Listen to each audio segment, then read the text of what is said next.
would you say would be a quality that you would tell young people that you think a good leader or a mentor needs to develop as they move into any business? Or what would be a quality that you... Well, I could think of several qualities and several characteristics. One of them I would define as openness. In other words, being open in how you relate with other people. Transparency, you mean? Transparency is a good word. Yes, that's a better word than openness. But I've always just instinctively been that way, and I found that a lot of compliments come back because people can talk to me and know that I'm not fudging or cameraing or doing something to make my answer lack clarity. So I really believe that's an important point. The other thing, I guess this comes from engineering education, the other point is to be very precise, as much precision as possible in communication. So that when you're talking to people, you don't point north when you're telling people to go south physically. You make sure you either don't point or you point in the right direction. Right. That's just one little simple example.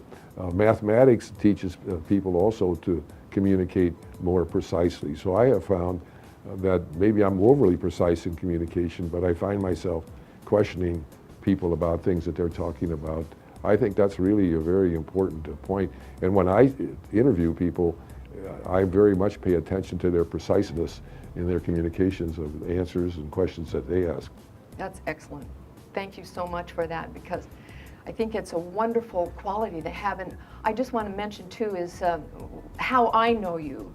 And I know that this is the point of character that you exude and really just carry, because this is who you are in the world, and that is a man of integrity.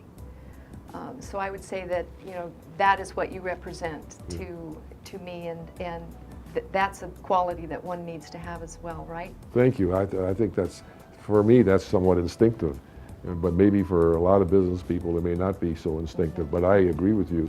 That's really an important quality. That ties into the so-called openness, transparency type culture, so that your openness has got to include comments and information that's accurate, right, and not just be open to try to gain favor with people.